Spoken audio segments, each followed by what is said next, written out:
This is a download from BBC Learning English. To find out more, visit our website. 6 Minute English. From bbclearningenglish.com. Hello and welcome to 6 Minute English, the programme where we bring you an interesting topic and 6 items of vocabulary. I'm Neil. And I'm Catherine. Today we're taking a look into the lives of the super rich, and we're going to look at one of their favourite pastimes. The super rich are people with over $30 million of assets. Ooh, now assets are things that we can own and sell, like property, boats and private planes. Expensive toys. First things first, let's do our question, Catherine. In which country is the percentage of super rich expected to grow fastest over the next 10 years? Is it A, China, B, Brazil, or C, Vietnam? I'm going to go for Vietnam. I think that's an up-and-coming country, and I think there's going to be a lot of growth in wealth in the future. OK, well, we'll find out if you're right or wrong later. The number of super rich are expected to increase by 43% over the next decade. Now, this doesn't mean income is rising at the same speed for everyone. You might remember a report last year which said the world's richest 62 individuals owned as much as the poorest 50% of people in the whole world. So my question is, what on earth do people with so much money spend it on? One academic in the UK has been researching just that, and her answer is, Neil? Yachts. A yacht, a luxury boat used for pleasure, the ultimate status symbol. That is, an item which allows you to show off your wealth and position in society. Let's listen to Emma Spence from Cardiff University in the UK. What's so unusual about yachts? If you have an exclusive wine collection or art collection, or even the purchase of a business jet, these are investable assets, something that you can retain value or accrue value on. A business jet, a private jet, can cut costs and make businesses more convenient by running faster, more comfortably than commercial airlines. So these purchases, they make good, sound business sense, whereas a super yacht is essentially a black hole. Before we get to the yacht, Emma talked about certain assets like planes and wine that made business sense. Now, to make sense is a phrase you'll be familiar with. So if we say something makes business sense, it means it's good for business.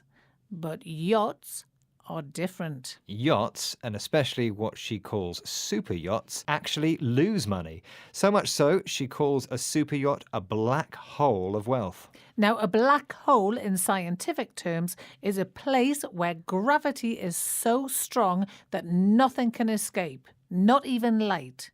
So in business terms, a black hole eats all your money. It's also used conversationally to mean a place where things go missing.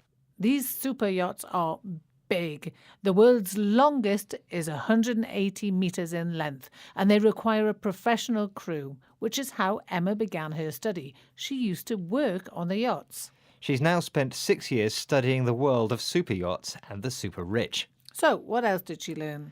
She says that in the world of the super rich, the size of your yacht shows your place in the pecking order. And the pecking order means the social system from most powerful to least powerful. If you're higher up in the yachting pecking order, you get the best place in the harbour, which is very important to yacht owners, apparently. Apparently so. It's all about seeing and being seen. You could actually say that yachts are the ultimate form of conspicuous consumption.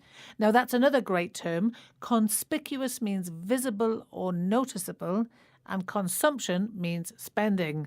So the phrase conspicuous consumption refers to the kind of buying you do so that other people notice your money.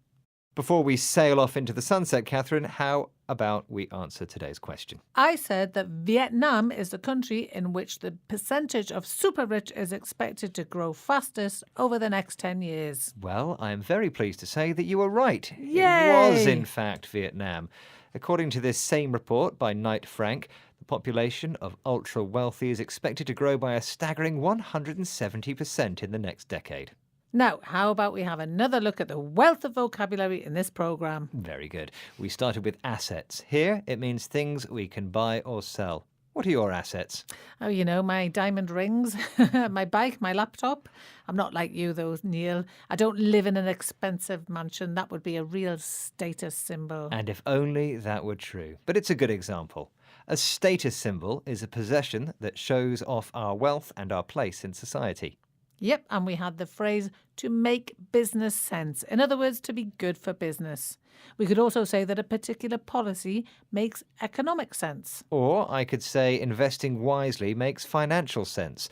Not like yachts, which are expensive to buy and run. In fact, they're a black hole for our money. Now, did you know that our next phrase, pecking order, actually comes from chicken behaviour? And finally, the phrase conspicuous consumption. For example, you could say that dining at the finest restaurants, wearing expensive clothes is conspicuous consumption. And to clear up two similar phrases, a status symbol refers to the object itself, like a luxury car, whereas conspicuous consumption refers to the act of spending money on things like expensive cars, but you're spending money so that other people notice. Do check us out on Facebook, Twitter, Instagram, and YouTube.